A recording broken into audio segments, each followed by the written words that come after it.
I'm speaking with Dr. Scott Peeples, author of The Man of the Crowd, Edgar Allan Poe and the City, published by Princeton University Press, October 20th, 2020.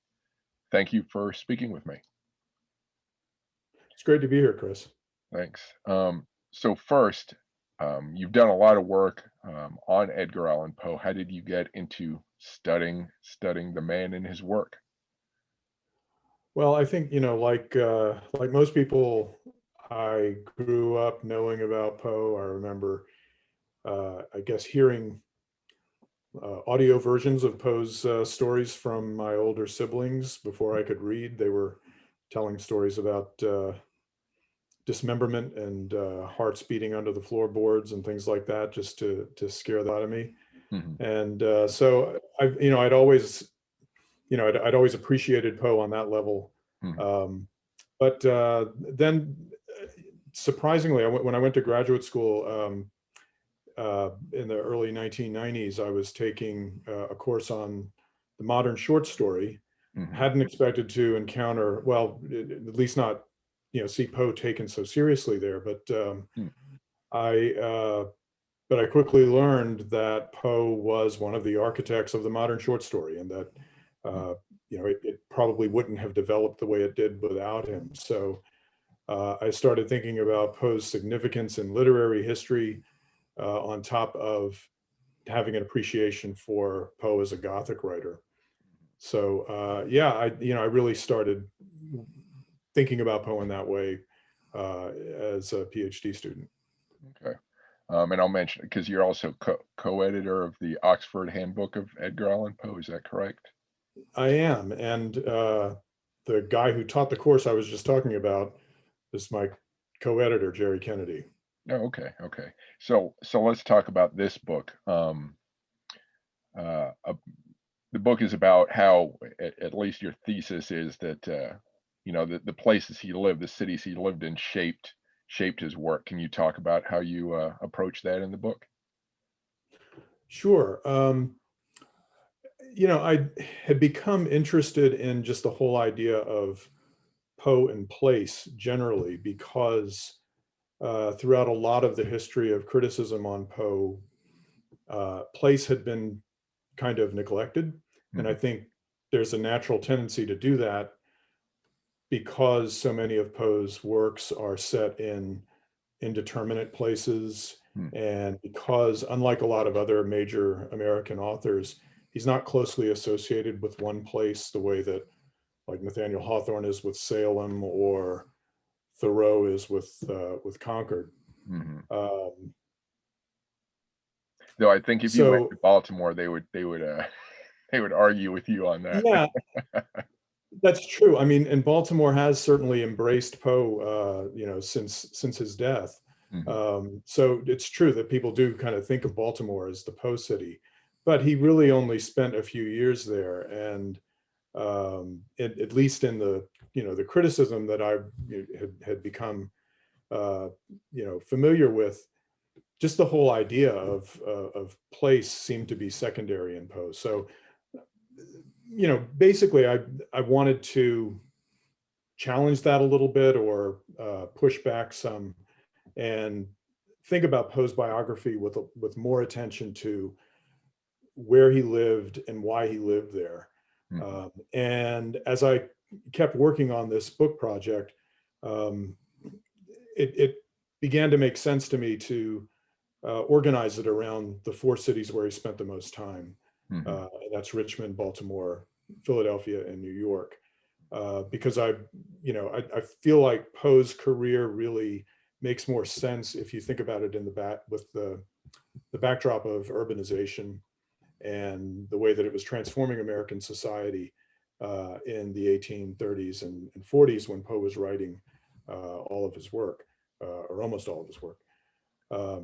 So that became the framework, and I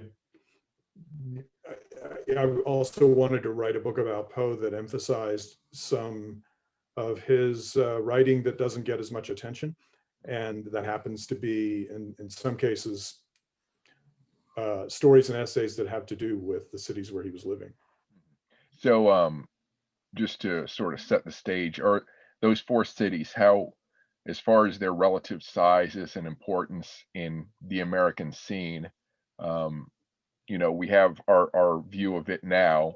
How were they similar in relation to each other back in this time? Yeah, actually pretty similar. New York was becoming, what we think of New York as now. It was growing faster than any other city, and in Poe's lifetime, it really, kind of became the publishing center of the United States, Mhm, which was what mattered most to him. Baltimore also just was growing like gangbusters in the 1820s and 30s. So when Poe was living there, Baltimore was experiencing a lot of immigration. It was really kind of a boom town. mhm, Philadelphia, maybe Philadelphia grew tremendously during this period too. mhm. Um, not as much or as dramatically as New York, but it was, I think if you were thinking about these cities um, kind of relative to each other as Mhm, East Coast, East Coast metropolises in the 1840s, mhm. you'd probably think of them roughly the way that people do now. Okay. And I did notice in the book description something that really stood out, and I don't want to say surprised me, but I hadn't thought about it before. Was the slavery auction houses in Richmond, and I think I forget some. When you read his writing, I don't know how often he brought up slavery or any issues like that in his writing, but I never think about that. And yet, yes, when he lived, slavery was a big issue. Yeah, it was. And, I think that one of the things that has been overlooked in not paying more attention to Poe and the places where he lived Mhm, is just that. I mean, when Poe was living in Richmond, he wasn't just living in a southern city at a time when there was slavery in the South. He was living in one of the cities that was a major hub for the slave trade. mhm, And beyond that, he was often living and working within blocks of slave auction houses and jails. So it's impossible to imagine that Poe didn't see some of the violence and cruelty that was just sort of part of everyday life in one of the centers of the slave trade. mhm. It sounds like then that there's not enough information available as to whether what he saw affected his writing and contributed sort of to the horror writings of his. Right. I mean, and that's probably one of, I address that in the book, and my comments are pretty speculative, but I do point out that if you think about uh, the kinds of physical cruelty that um, enslaved people were subject to, especially when they were being prepared for the market and sold, Mhm, um, it makes you think about kind of parallel situations, not necessarily inflicted upon Black people in Poe's work, but just the sort of disregard for human dignity and the way that people are physically mistreated when they're unable to really fight back.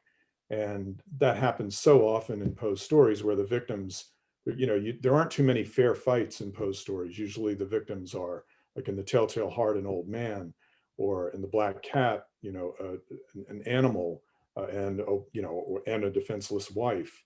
mhm. The Pit and the Pendulum. I mean, these aren't necessarily they're not always stories of torture, as in The Pit and the Pendulum, but they're often scenarios where the victim is utterly helpless and is physically abused.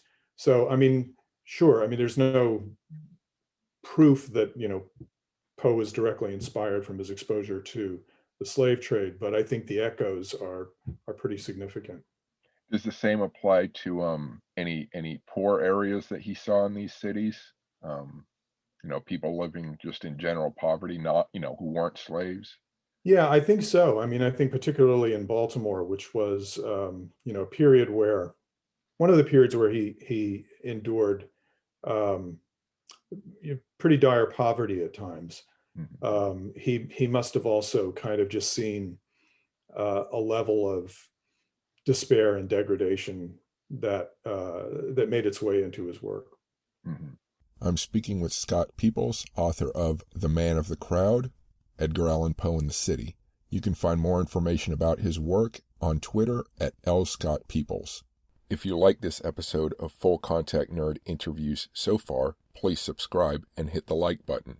If you want daily book suggestions for new fiction and nonfiction studies in sci-fi, fantasy, horror, mysteries, gaming, game design, film history, and more, please check out my YouTube channel, Cris Alvarez Full Contact Nerd, my podcast, Full Contact Nerd Interviews, and my webpage, chrisalvarez.com or fullcontactnerd.com. If you're looking for military history and general history, including true crime, please check out my YouTube channel, War Scholar, my podcast, Military History Inside Out, and my webpage, warscholar.org or militaryhistorypodcast.com. If you're looking for space history and the science, technology, and business of space, check out my YouTube channel, Spacewalks Money Talks, my podcast, Technology in Space, and my website, technologyandspace.com. Now back to the video. And how about on the flip side, the rich, his exposure to high society in these cities? Well, it's fairly limited. I mean, Poe got to know some pretty influential people, particularly in the publishing world. Hmm. But because he himself uh, was never anything approaching rich, never even comfortably middle class, really. Hmm. His his opportunities to hobnob with people in the upper echelons of society was limited, to say the least. He corresponded with some pretty prominent people, but he really, I think he knew the lives of wealthy Philadelphians and New Yorkers more through what he read about them than through direct experience. I guess another thing I think of with Poe's writing, obviously he has the old mansions, the manor homes that are crumbling, that sort of thing. Um, I guess in a sense, as modern readers, we look back at what he describes and we see it. These settings to us are, old, verging on ancient, and yet back then, this sort of architecture and that sort of thing would be more contemporary for him. So I'm just curious about the play, that play between our modern sensibilities about what is ancient, Yeah. and his.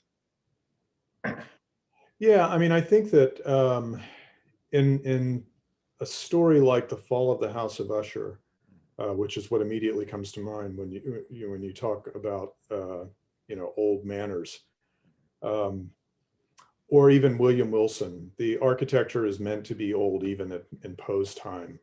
Um,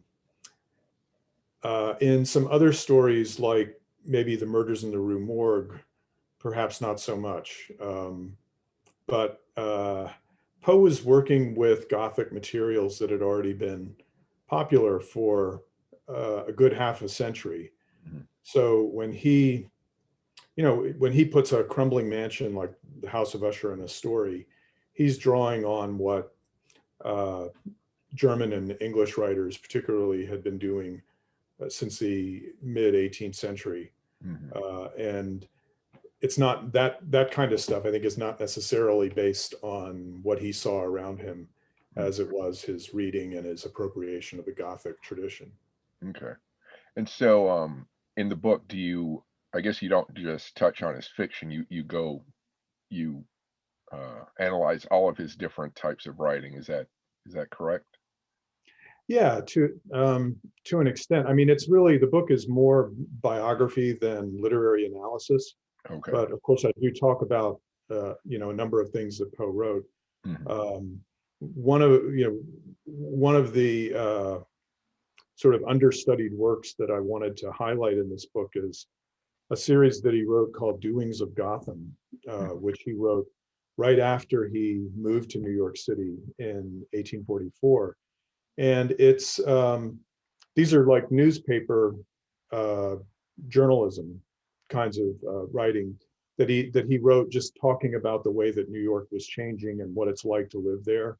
And Mhm. he was plugging into a genre that had already been around for for several years, and that was very popular throughout the United States because people were so curious about New York. Mhm. Um, and so it's you read these and you think this is Edgar Allan Poe. I mean, it doesn't it doesn't immediately sound like the Gothic Poe that we all know and love. Mhm. Um, so I mean, I spend time on works like that and other conspicuously urban stories like The Man of the Crowd, which is where I got the title for the book. Mhm. The Murders in the Rue Morgue, which is a very urban tale.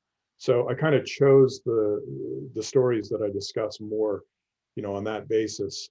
And so I don't really do a whole lot of analysis of poems because they rarely have that kind of urban Mhm. uh, feel to them. Um, so it's a little bit different in terms of the works that I talk about. So what elements of his surroundings, or I guess, as you said, it's not a literary analysis, but perhaps you can still address this. Could you tell what elements of the cities he highlighted in these works? Like the one about doings of Gotham and that sort of thing? Yeah, well, in Philadelphia, this is sort of my argument for that chapter is that Poe was really playing up the discrepancy between appearance and reality, Hmm. and was writing a lot of satires and writing stories that kind of expose um, a grandiose or pompous facade to be, hiding something Mhm. or not what it appears to be. And I kind of relate that to the landscape or the urban landscape of Philadelphia at the time, which actually had, a lot of it's grand, very clean looking thoroughfares. It had the reputation of being a very orderly city. Of course, it's on a grid, but Mhm. in the meantime, there was a lot of development in the back alleys. They were already sort of subdividing properties into what we would now think of as tenements. Mhm. And so I kind of take that idea of Philadelphia as uh, perhaps having social unrest and problems and even architectural features that you don't immediately see as something that Poe was reflecting in his writing. He was also friends with a guy named George Lepard. I don't know if you know Lepard's work, but Lepard was a great 19th century Gothic writer who wrote a book called The Quaker City, which is all about the way that Philadelphia appears to be this upstanding, clean city, but it's full of corruption and hypocrisy, and is basically a den of depravity. Huh. Interesting. And what's that author's name again? His name's George Lepard, Lippard. Hmm. Okay. Um, so why did Poe make in what order did he live in these cities, and why did he make the move between each? Well, the order is Richmond to Baltimore to Philadelphia to New York. Hmm. Although it's not entirely that clean, he had lived briefly in New York after leaving Richmond in 1835, and then he moved back to Philadelphia and then moved to New York longer term. He Hmm. also he also had a brief period living in Richmond after he had lived in Baltimore. So it's not, you know, unfortunately for my for my structure, I had to finesse a little bit of Poe moving back and forth between these places. But basically, he grew up in Richmond. He started his career as a short story writer in Baltimore. Then, Mhm. after a brief period in Richmond, moved to Philadelphia. That's where his career really took off. And then moved to New York, had a big hit with The Raven, and then kind of lived out the last 4 or 5 years of his life in New York and in the Bronx. Mhm. Okay. And I realized that, and I guess he would have been about 3 years old. The War of 1812. I don't know how that might have influenced not him but his family, any of his family fortunes or anything like that. Not really that at least not that I know of. Mm, I think because he was so young, it, probably didn't have too much of an impact on him. It did have, the War of 1812 did have a pretty big impact on Baltimore, and so Baltimore civic pride, it was kind of built in the aftermath of the War of 1812. So Poe was exposed to that a little bit later, but yeah, I don't really get into that in the book. okay, yeah, that was just a kind of a thought that hit me there. Um, so what are some of the, so we've discussed some of the what I think are the main themes, but what other issues do you touch on in the book that we haven't mentioned yet? Well, probably the other thread that runs through the book is that Poe was almost always on the move. Hmm. He had a couple of periods of relative stability. For instance, in Philadelphia, he lived at the same location for almost 4 years, Hmm. which was incredible for him over the course of his lifetime, because he rarely stayed at the same address for more than about a year. Um, but for the most part, um, I try to emphasize the fact that Poe was moving a lot, both within cities and from city to city. And I think it's indicative of the kind of career he had, where he never had the kind of success where he could choose a place to settle down and just say, okay, this is my ideal. This is the home I'm going to build, and I'm just going to stay here. He was always pursuing a better opportunity in the publishing world, a more healthy environment for his wife, who contracted tuberculosis in the early 1840s. And so there's this sort of restlessness, and Poe always kind of trying to get ahead and thinking, okay, things will be better you know, if we move to New York, or if we move from Lower Manhattan uh, out to the Bronx, then it'll be okay. So I think that that's another big part of where Poe lives, is that he rarely stays in one place for very long. Now, I don't know if he would have much choice in where in these cities he lived, but I think another thing is I think modern writers like to see him as, a dark figure drawn towards, spooky kind of Gothic settings that, he would dress like that or maybe, live, like to be near cemeteries. But in actuality, what was he looking for as he moved? Did you get any sense of his personal affinities? I think he had. I think he had an affinity for more rural places, which is sort of, might sound a little odd since my book is all about Poe in the city, Hmm. but I don't think Poe lived in, at least not in the more densely populated urban centers because he really wanted to, Hmm. but more because he had to. And he experimented several times with living more on the outskirts.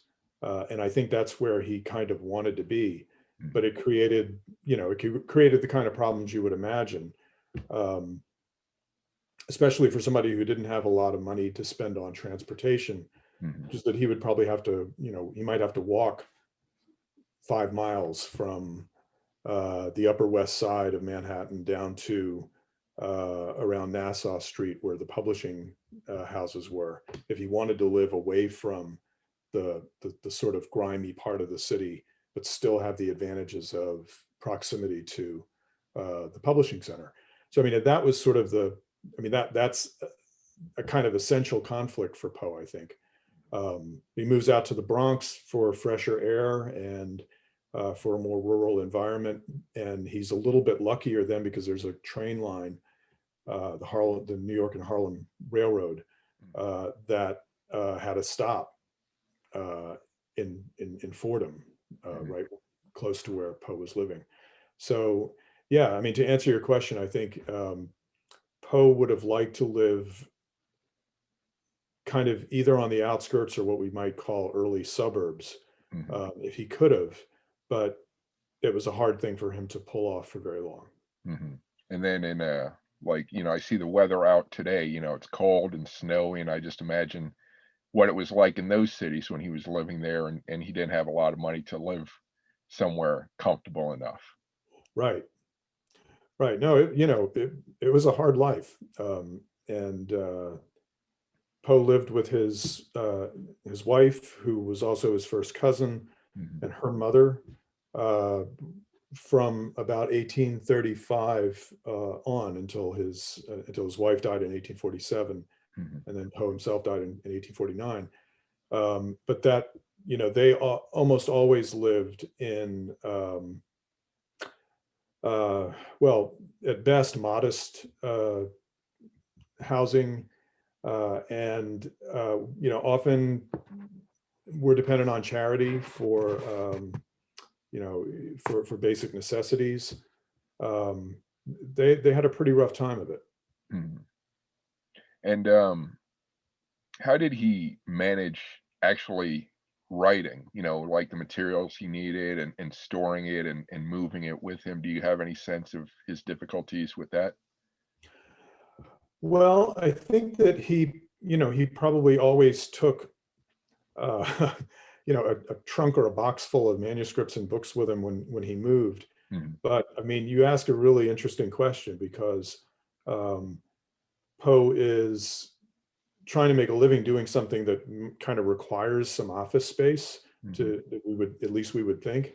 mhm, Um, but he just can't, he could never really afford that, or nor could he really afford to hold on to manuscripts for very long. So Poe wasn't really much of an archivist of his own writing. mm, Um, he wrote something, he took it to a magazine office and he sold it. Or if he was working for that magazine, he didn't have to make the trip. mm. But those manuscripts were turned into magazine articles, usually about as quickly as Poe could get them into print so that he could get paid. Mhm.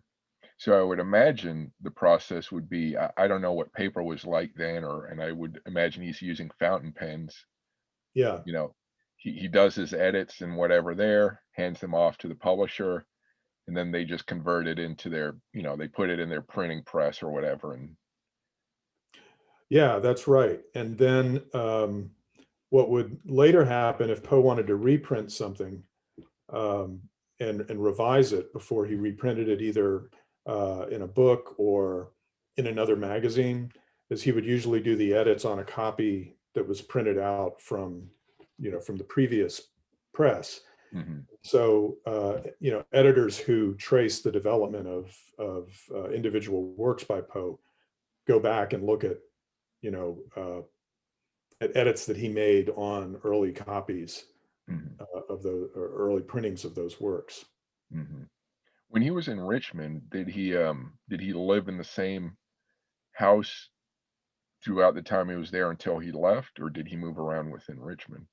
That's Yeah, that's a good question, and it's kind of a complicated one.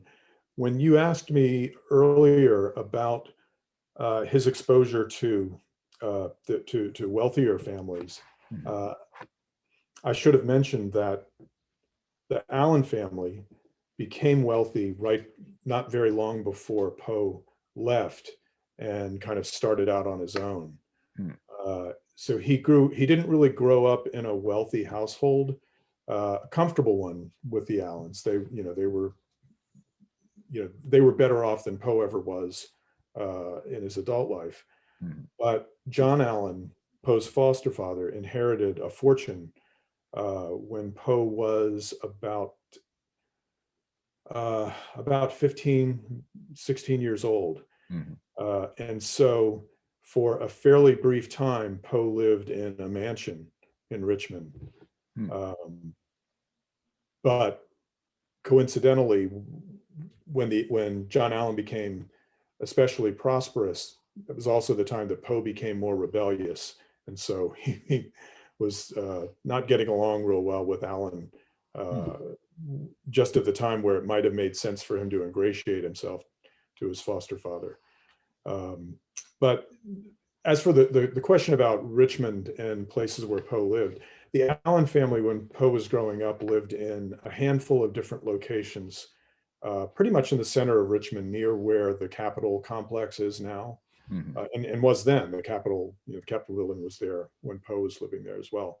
Mhm. So, right in downtown Richmond, probably probably at least 4 or 5 different locations when Poe was growing up there. Mhm. And then when he moved back, he lived in the same area for the year or so that he was working at the Southern Literary Messenger. I'm speaking with Scott Peeples, author of The Man of the Crowd, Edgar Allan Poe in the City. You can find more information about his work on Twitter at @LScottPeeples. If you like this episode of Full Contact Nerd interviews so far, please subscribe and hit the like button.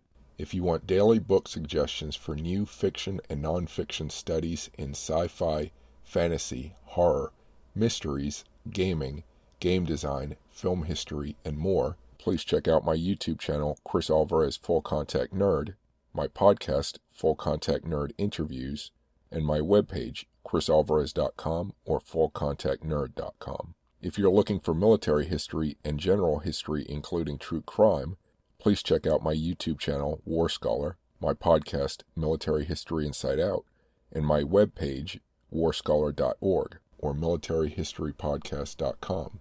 If you're looking for space history and the science, technology, and business of space, check out my YouTube channel, Spacewalks Money Talks, my podcast, Technology in Space, and my website, technologyandspace.com. Now back to the video. So let me ask then about some of the resources you used for your research. And the first question I have is, how much letters or any writing from people who knew Poe or were aware of him at the time he was alive, who might have written anything that gave you information on what he was doing? Well, luckily for me, most of the material that would have been archival a couple of generations ago has been published or made available online. So that made my job a lot easier. I did go to several archives, but most of what I looked at there, places like the Free Library of Philadelphia, University of Virginia, special collections. But most of what they have on Poe has, other people have not only looked at, but published. So, I kind of discovered that most of what I needed to look at was available to me, in print. Mm-hmm. That includes a lot of letters to Poe, as well as from Poe during his lifetime, and reminiscences by people who had known Poe, published in magazines, mostly in the late 19th and early 20th, mostly late 19th century, not so much early 20th. Because Poe remained popular and controversial, really since his death. So there was always kind of a market for articles by people who had known him even just a little bit. And so a lot of the research that I draw on, a lot of the sources that I draw on are reminiscences in popular magazines by people who said that they knew Poe when he lived in Baltimore or in New York. And then, of course, Poe's own letters and existing biographies that have done a lot of this groundwork as well. Are there any records, any kind of leases or anything that exists as far as, when he moves into a place, and sign the contract? There are occasionally, but not too much. It's more often there'll be like a member of the family that he was renting from, who would later write about, oh yes, Poe and his wife and mother-in-law lived with our family for 6 months in 1844. And my father, so you get the details more from those kinds of sources, which can be a little bit problematic, of course, because people are drawing on their own memories, and maybe they were, in some cases, they might have been children at the time. So you kind of have to take a lot of that evidence with a grain of salt, but that, you get more of those kinds of sources than actual leases or canceled checks or anything like that. Those are harder to come by. What year did Poe become famous, basically? He became truly famous, I would say, in 1845 with the publication of The Raven. Okay. He had been well known before that. He had, this was fairly late in his career when The Raven came out. So he already had a reputation as a critic, as an editor, as a poet, and as a short story writer. And he had worked on Graham's Magazine, which was one of the most widely distributed magazines in the country. The Gold Bug had been a pretty big success. So he was pretty well known already, but not like, he wasn't like Charles Dickens well known. He wasn't Henry Wadsworth Longfellow well known. So he wasn't like in that upper tier of household names. But then with The Raven, for a relatively brief period, he was, he'd written like suddenly the most popular poem in America. And that kind of put him on another level. I guess it's hard to fathom how someone can become famous off a Gothic poem. Yeah. It's I guess I'm trying to figure out what the literary society, what society was like then, where you could achieve success with something like that. Was he just lucky, or were people looking for, I know the Gothic was popular then. Right. No, that's a wonderful question. And I think a lot of it had to do with the cultural value of poetry itself at the time. And, the fact that poetry was just more of a mainstream activity in 1845 than it obviously is today. And people would read and recite poems in the home. They grooved on it the way, I'm trying not to state the obvious, but before radio, much less the internet or all of the ways that people consume popular culture, people bought books of poetry and they read them to each other. And so you actually could be a famous person by being a poet. So I think that had a lot to do with it. And then with The Raven specifically, it's just so catchy. I mean, and I think it has more to do with the hypnotic rhythm and the sound effects, the internal rhyme, the same things that draw people to that poem today drew people to it when it was first published. So, and then, it doesn't hurt that it has that mysterious, spooky theme to it. But I think it just had a lot to do with the music of the poem and the fact that people were so primed for that kind of poetry. Yeah. So are there any other resources that you haven't mentioned that you used? You mentioned a few of your sources of material. Well, one resource that I have to acknowledge particularly is the Poe Society of Baltimore website, which is maintained by a guy named Jeffrey Savoy. And it's a kind of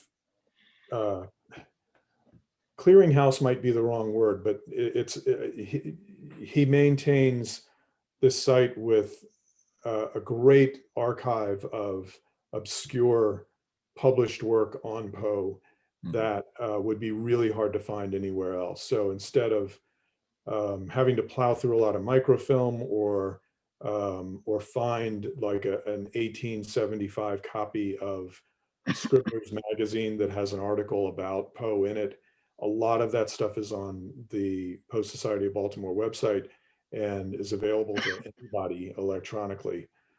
I would highly recommend to anybody who is interested, particularly in um, more obscure, older writings about Edgar Allan Poe, to look at the Poe Society of Baltimore's website.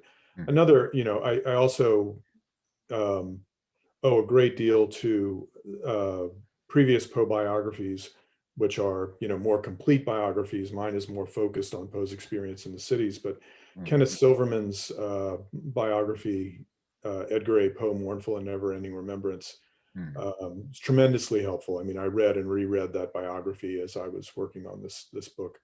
Um, Arthur Hobson Quinn's biography from the early 40s Mhm. is also enormously helpful. Um, so I relied a lot on the work of previous scholars. It would sound cooler to say, that I spent years and years in dusty archives digging up this stuff myself. But to be honest, with Poe, there have been generations of scholars who have sort of done that for people like me. Mhm. So, was he, did he experience crime in any of these cities against himself or against his family or his property? Um, there's no there's no case that I know of Poe being mugged or burglarized, um, or being the victim of sort of random violence. Mhm. He did occasionally get into fights with people. Um, Physical fights? yeah, there are a couple of incidents where Poe either, would challenge someone to a duel. Fortunately, none ever resulted in anybody getting killed. Mhm. Or there's one episode where it's a kind of a long story, but the short version of it is um, he went to a friend to borrow a pistol to defend himself against someone else who, that's sort of the long story of is why he felt like he needed a pistol. Mhm. But his friend didn't want to lend it to him, and they got into a fist fight. And of course, both of them claimed that they got the better of the other guy. I kind of suspect that Poe is more on the losing end of that one. Yeah. Um, and Poe was uh, jailed at least once Mhm. for debt in Baltimore, Yeah. um, and might have been jailed again later in Philadelphia. Uh, so I mean, he did experience some of the some of the worst aspects of poverty and urban life, um, but I don't think he was ever like the victim of a random crime. And, also at this period, I think, obviously these cities are in different states, and at the time, I think states were a lot more, I don't wanna go so far as to say each one was like a different country, but I think people traveled so much less between states that there was more of a cultural divide in a sense. Do you know, did he experience any sort of anti-Virginia sentiments or anything like that as he moved to these different states? um, I don't really think he did. And I mean, it's significant that Poe died in 49. And even though there was certainly, there were sectional differences and there was tension between the North and the South Mhm. well before the Civil War, it intensified so much in the 1850s. I think Poe may have avoided a good bit of that. Uh, and there's not really any record of hostility toward him once he was living in Philadelphia or New York because of his Virginia heritage. Mhm. Poe did kind of play regionalism to his own advantage as an editor and as a journalist. I mean, he liked. I mean, Poe liked to pick fights Mhm. as a reviewer, and he was really known for that. Mhm. So when he was working for a Virginia magazine, the Southern Literary Messenger, he took on the New York literary establishment, um, and basically would write really scathing reviews of novels by New York writers, saying they were really overrated. Huh. But when he lived in New York, he took on Boston. So Mhm. he made Bostonians his favorite target. Uh, when he became a Gothamite himself, Mhm. uh, and so I mean, I think it was just sort of part of his MO to make a name for himself by getting into these little wars with with writers from other regions. Mhm. Did his drinking get worse after his wife died, or was he always a bit of a drinker? His drinking did get worse after. Well, actually, it got worse um, while his wife was in decline. Hmm. Um, and then it got worse again after his wife died, not necessarily in the immediate aftermath, but um, at some point later, it really kind of came not exactly in predictable cycles, but Poe could stay sober for pretty long periods of time, Mhm. and then he would have a period of weeks or months where people were really worried about him because of his drinking. But one of the worst periods for that was toward the end of his time in Philadelphia in the early 1840s, when his wife was very sick, and he later attributed it to that. But there had been earlier episodes of heavy drinking as well. Poe really had a dangerous relationship with alcohol.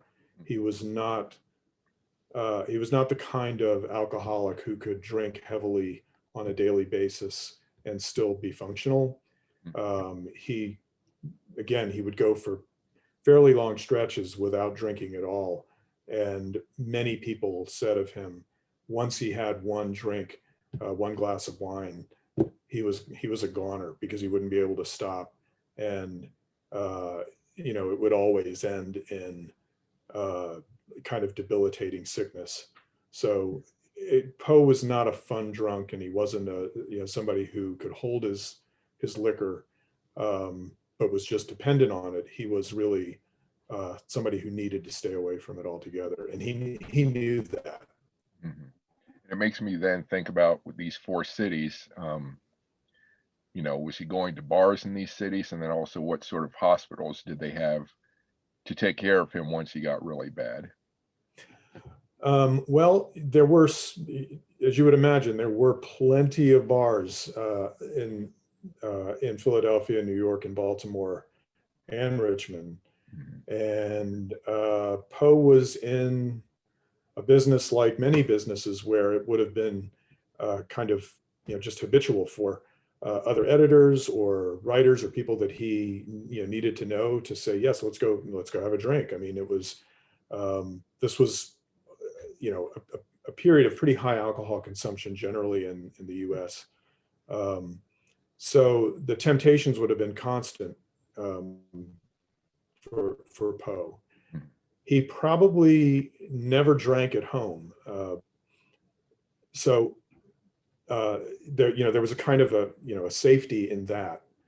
But yeah, there are stories of him showing up at home and his mother-in-law, just being very angry at whoever he was with for getting Eddie drunk. And um, so sure, I mean, he definitely frequented the saloons of all four of those cities, Mhm. um, as much as he might have tried to resist it.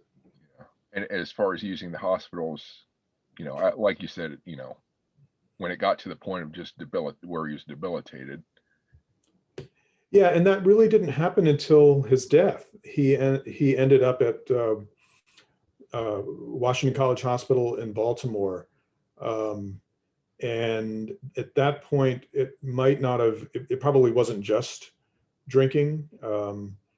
He really had been sick in the days leading up to his mysterious disappearance right before he died. But Mhm.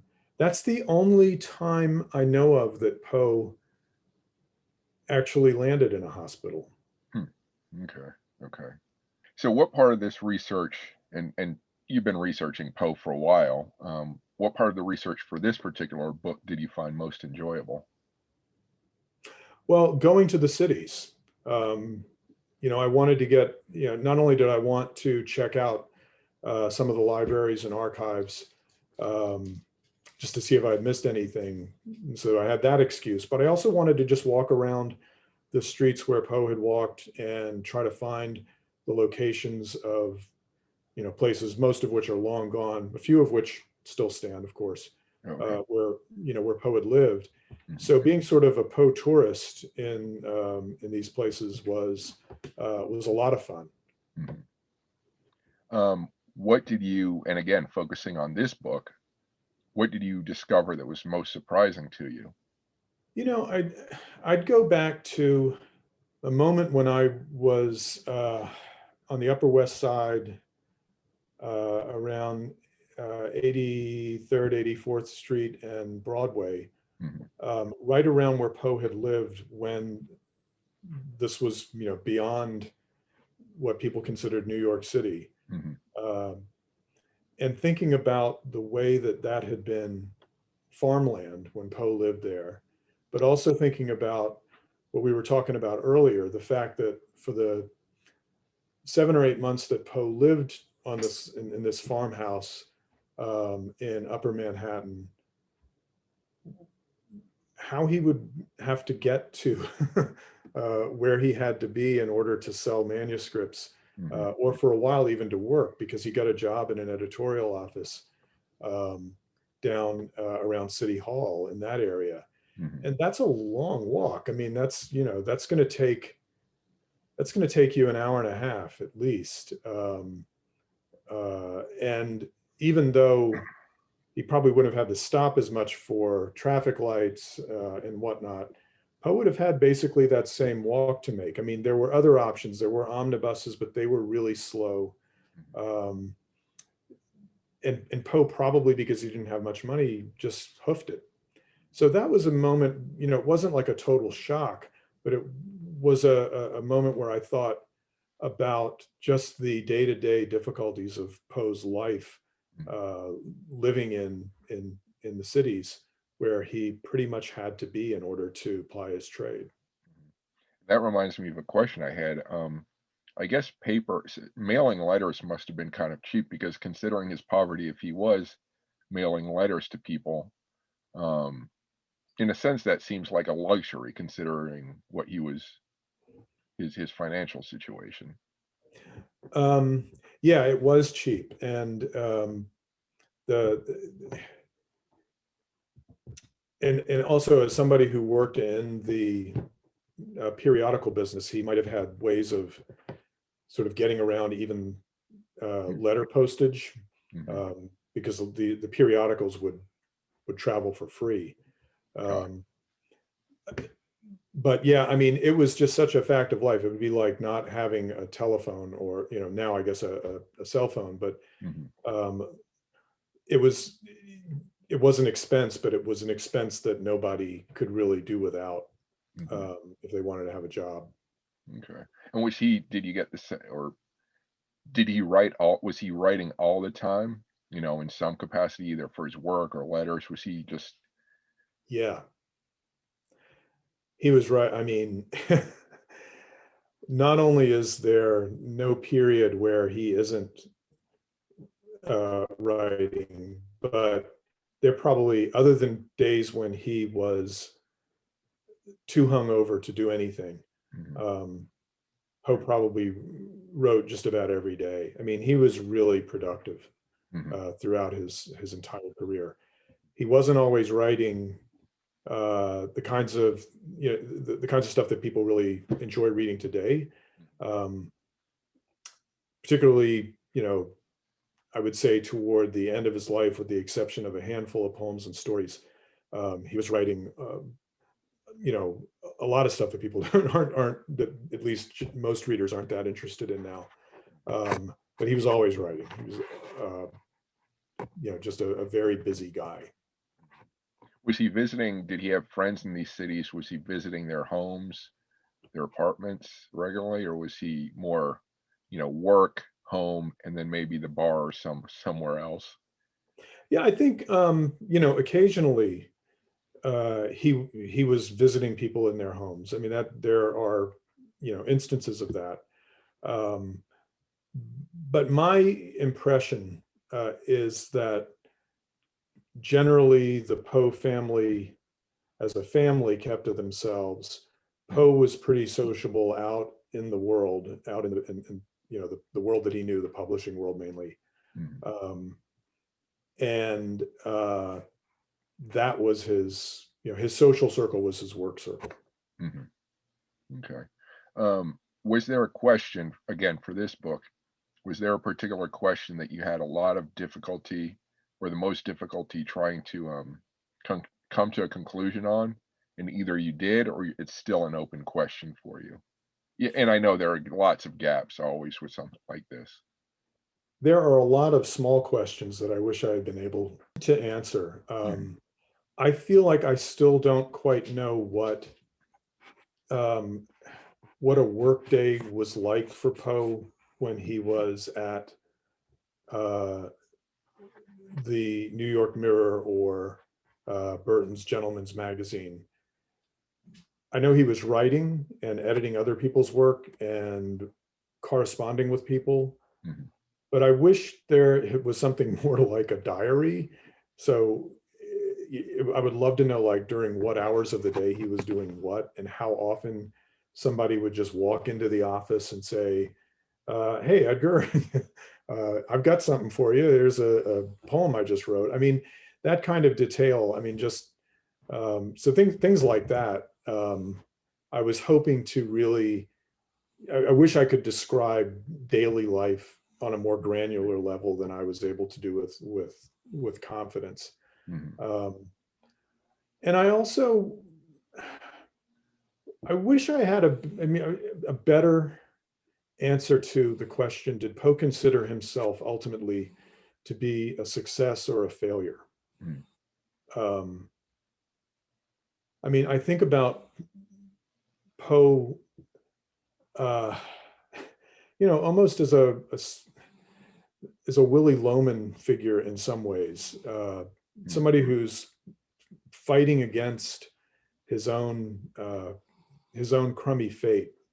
Uh, but he also had a good deal of success, but he never really achieved what I think he wanted to achieve, which was to control his own high tone literary magazine and to have stability in his life and to be recognized as a great writer and a great editor. mhm, Um, he had, you know, he had success here and there. He was always kind of on the make, trying to find a little bit more of that success. But I wonder if, you know, when he reflected on it, I was going to say late in his life, but he only lived to be 40. mhm. Um, if he thought that he had really achieved a lot, or if he thought, no, I'm not there yet. And my, you know, my gut is that it was more the latter, that he always felt like there was more to do, that he needed to prove himself to the world.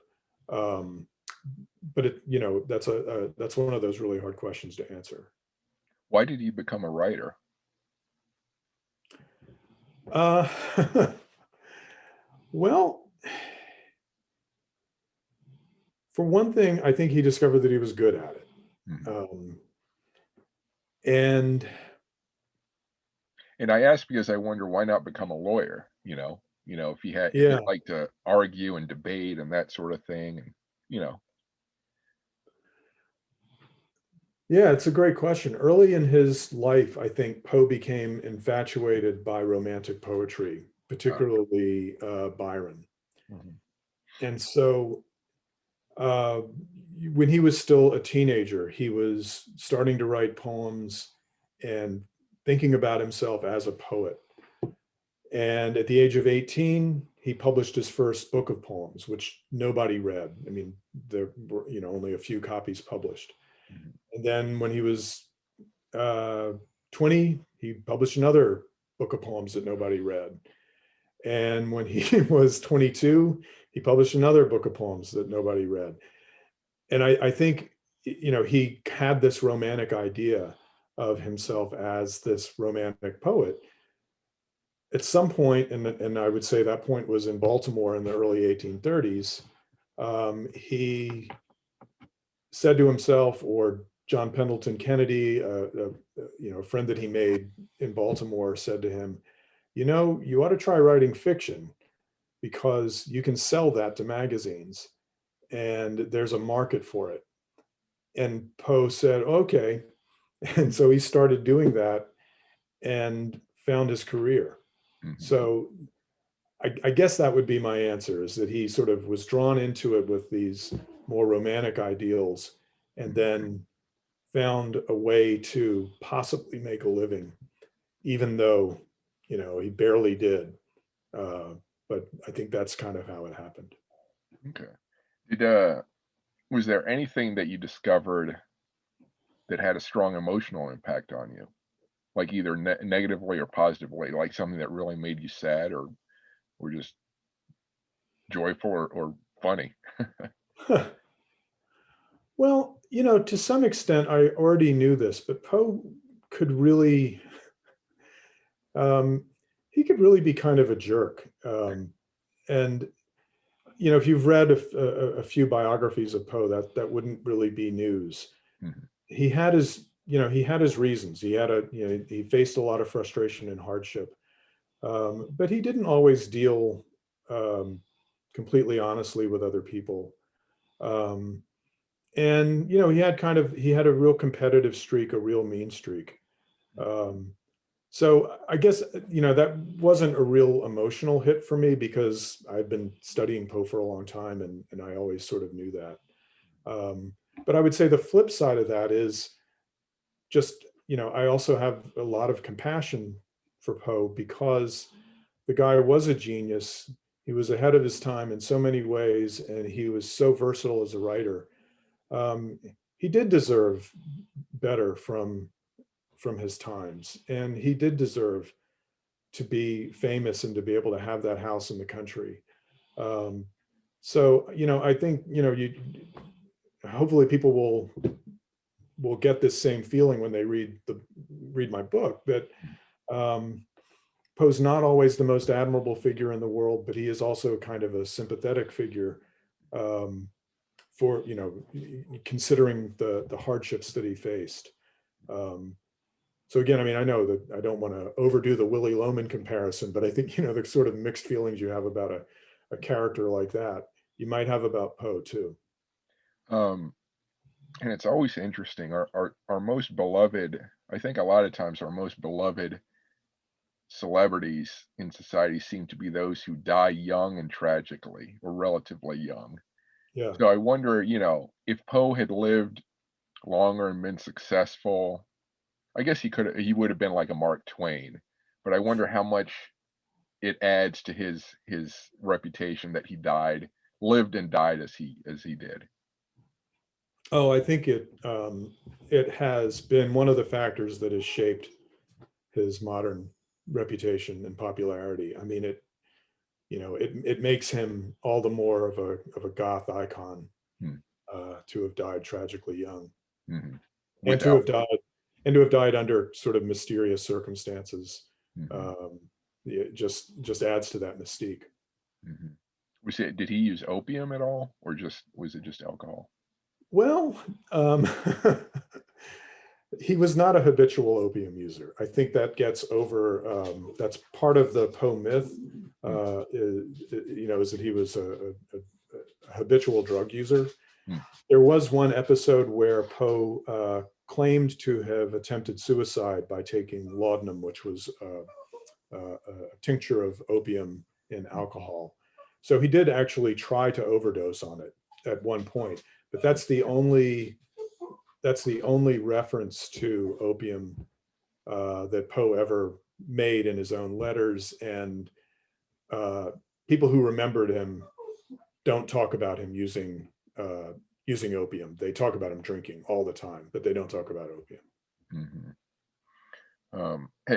Has anyone ever identified like what it was, like what sort of inner demons he had, or you know, Um, that drove this behavior? well, I think probably his his childhood. That might seem like the predictable answer if you're looking for the source of adult demons or neuroses. Hmm. But Poe never knew his biological father. His mother died when he was just under 3 years old, Hmm. um, and I think that dislocation and that trauma, and then being raised in a household where he was never formally adopted, and where the love seemed to be sort of conditional. Hmm. Um, I think that probably had a bigger impact on his emotional life as an adult than anything else. And I mean, other people have done a better job of explicating this than I can, but I think the way that he clung to his, his very young wife, and then later to his mother-in-law, and his sort of desperate search for another woman to marry after Virginia died. I mean, Hmm. I think that pattern and other patterns of behavior you can probably trace back to the loss of his mother, and his sort of feeling of not really being in a family, but not really being in a family when he was growing up with the Allens in Richmond. Did he have any siblings? And he did. I mean, um, he had a brother, Henry, and sister Rosalie, Hmm. who were raised in different families. So each of the three, when they were all orphaned, each of the three children went to a different family. Did they stay in touch at all? Yes. In fact, Poe and his brother Henry lived together with um, Maria Clem in Baltimore in the early 1830s until Henry died. So Poe seems to have had a good relationship with his brother, who incidentally was also an alcoholic, Hmm. and who died even younger than Edgar did.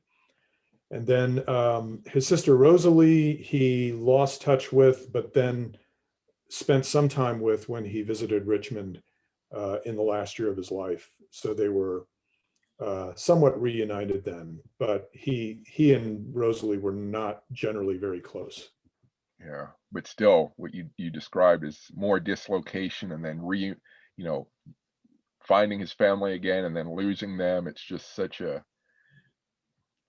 churn of emotional experiences. Yeah, Though I guess I would imagine that that's this period in American history, with disease and stuff, that's maybe not uncommon, but it's still not, you know, still tragic. yeah, yeah, absolutely. Um, do you have any difficulties getting the book finished or published? Writing it wasn't like a constant struggle. I was fortunate to have a sabbatical at one point Mhm. where I was able to make a lot of progress, and a couple of summers where I could get a lot of writing done. But it's always difficult finishing a big project. Mhm. Um, and as far as publishing goes, I worked with an agent on this book, along with my collaborator, Michelle Van Paris, who's the photographer whose photographs are interspersed throughout the book. Mhm. And we worked with an agent who found Princeton University Press for us, and Princeton has just been great to work with. Mhm. So I feel very lucky, both in the fact that my institution supported me in getting the book written, and also had a lot of support from the press. How many photos are in the book? There are, I think, 20 of Michelle's photographs, and then there are about another 10 or 12 archival images. Mhm. So it's nicely illustrated. Okay, that's pretty cool. And I assume they're of areas that he would have been familiar with. Yes, and yeah, a lot of them are of the the houses that are still standing where Poe lived.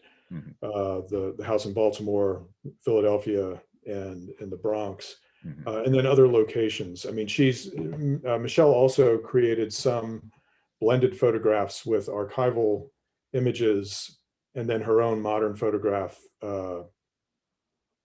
kind of superimposed on them. So, Mm, for instance, the location of the Allen house in Richmond, mhm. um, that's a photograph where she took a photograph of the lot as it looks now, and then superimposed an earlier image of the house. So there are a handful of those, which I think are really cool. Yeah. And then just other photographs of places that I talk about in the book. Okay. Okay. What's your next writing project, or your current one at this point? Do you have something? I'm really kind of looking around for something to latch onto. I've got a couple of articles that are a couple of academic articles that are coming out this year. One is actually on Melville and Bob Dylan. Hmm. Uh, but I am kind of trying to do a little bit of revision on that, and then otherwise kind of looking for the next thing I want to write about. Hmm. And will it be about something focused on 19th century literature? It will be something focused on 19th century America, Hmm, probably with some literary angle to it. mhm. Um, but probably not about Poe. I mean, I'm certainly not through with Poe, Mhm, but I want to write about somebody or something else mhm. next, and then maybe go back to Poe later. Oh, okay. I will say I've been getting very interested in daguerreotypy, and so I think that that might be part of whatever I do next. But I really am not far along enough to be able to say much about a new project. Mhm. Okay. To tell you the truth, man, it's just been it's been COVID Yeah. for the last year, and I finished the book uh, early in the pandemic. Mhm. Uh, with the sort of the last stages, the proofreading and everything. And since then, it's been kind of hard to focus on any kind of new project. Right. No, I get that. Yeah, yeah. Um, do you have anything online where people can follow your thoughts, social media or website? Well, I am on Twitter, Mm, L Scott Peeples, and I have a page on academia.edu. mhm. If anyone's interested in accessing some of my articles, and or just taking a look at my CV. Mhm. So yeah, those would probably be the best places to find more. And I have an author page on Amazon as well. Okay. And I'll spell that, the Twitter account, LSCOTTPEEPLES, right? Yep. Okay. All right. Good, good. Um, all right. That's all the questions I have. You have any final thoughts or words? No, just thank you so much. I've enjoyed our talk. It's been great to kind of have a nice in-depth and leisurely conversation about Poe and the book. Yeah, yeah, it's fun. And forgive some of my more ignorant questions, but I was just getting into the basics. Oh no, that's quite all right. I mean, I'm happy to have the opportunity to fill in those gaps. Cool, cool. Well, yeah, so thank you for speaking with me. All right, thanks again, Cris. In the next episode, I speak with David Church about modern horror films. Hit the subscribe button to catch that episode. Thank you for watching this video version of Full Contact Nerd Interviews. If you liked the episode, please subscribe and hit the like button. If you'd like more book suggestions or information on fiction and storytelling, including sci-fi, horror, fantasy, mysteries, thrillers, film history, gaming, and more, please check out my podcast, Full Contact Nerd Interviews, my YouTube channel, Cris Alvarez Full Contact Nerd, and my webpage, chrisalvarez.com or fullcontactnerd.com. If you're looking for military history and general history, including true crime, please check out my YouTube channel, War Scholar, my podcast, Military History Inside Out, and my webpage, warscholar.org or militaryhistorypodcast.com. If you're looking for space history and the science, technology, and business of space, check out my YouTube channel, Spacewalks Money Talks, my podcast, Technology in Space, and my website, technologyandspace.com. Thank you for watching, and keep imagining the past, the present, and the future.